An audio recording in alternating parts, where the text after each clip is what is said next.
সম্মানিত ভাই এবং বন্ধুগণ, প্রধান অতিথি বক্তব্য রাখবেন।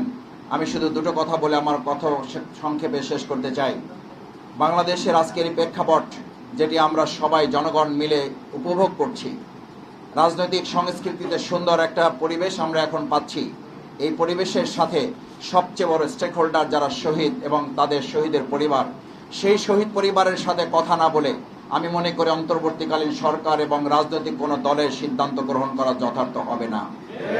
সেই শহীদ পরিবার এখানে আমরা অসংখ্যবার তাদেরকে ডেকেছি, আমরা তাদের পরিবারের কাছে গিয়েছি, তাদের সাথে কথা বলার চেষ্টা করেছি, তাদের কাছে যতবার আমরা জানতে চেয়েছি আপনারা এই সময় এখন কি চান। তাদের একটাই বক্তব্য, আগে আমাদের শহীদদের বিচার নিশ্চিত করে তারপর আমরা অন্য কোনো দিকে ধাবিত হতে চাই।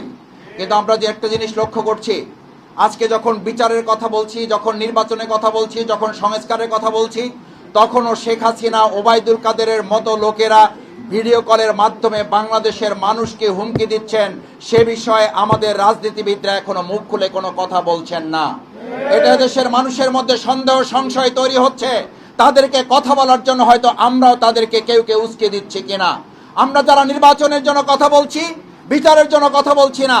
আমরা যারা নির্বাচনের জন্য কথা বলছি, সংস্কারের জন্য কথা বলছি না। এদেশের মানুষের মধ্যে সংশয় তৈরি হয়েছে, শহীদ পরিবারগুলোর মধ্যে সন্দেহের উদ্রেক করেছে যে আমরা হয়তো কেউ কেউ তাদের সাথে যোগসাজশ করে তাদেরকে পুনর্বাসনের জন্য চক্রান্ত করে তাদের সাথে লিপ্ত হতে শুরু করেছে। সম্মানিত ভাই এবং বন্ধুগণ, বাংলাদেশের এই প্রেক্ষাপটে শহীদ পরিবারের আজকে দোয়ার সবচেয়ে বড় কাজ হবে তাদের শহীদদের এই গুলি করা যে সমস্ত সন্ত্রাসী, তাদের অধিকাংশদেরকে গ্রেপ্তার করা যায় নাই। তারা এখনো বাংলাদেশে বিভিন্ন আনাচে কানাচে অবস্থান করছেন। আমি মনে করি তাদেরকে গ্রেপ্তার করা, যাদেরকে গ্রেপ্তার করা হয়েছে এদের মধ্যে প্রায় 250 ইতিমধ্যে জামিন দেওয়া হয়েছে।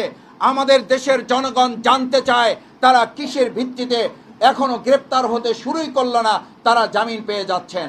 সম্মানিত ভাই এবং বন্ধুগণ, আসুন বিচার, সংস্কার, পিআর পদ্ধতিতে নির্বাচন, স্থানীয় নির্বাচনের মাধ্যমে বর্তমান সরকারের সক্ষমতা, নাগরিক সুবিধা নির্ধারণ করে এবং আগামী দিনে জাতীয় সংসদ নির্বাচনের সুষ্ঠু লেভেল প্লেইং ফিল্ড তৈরি হয়েছে কিনা তার নিশ্চয়তার জন্য স্থানীয় নির্বাচন নিশ্চিত করার পরেই কেবল আমরা চাই জাতীয় সংসদ নির্বাচন অনুষ্ঠান সুষ্ঠুভাবে লেভেল প্লেইং ফিল্ড, যার আমি আমার ভোট যাকে খুশি তাকে দেব, এই পরিবেশ নিশ্চিত হবে তখন যখন আমরা একটা স্থানীয় নির্বাচনের মাধ্যমে এরকম একটা কেস আমরা নির্ধারণ করতে পারবো।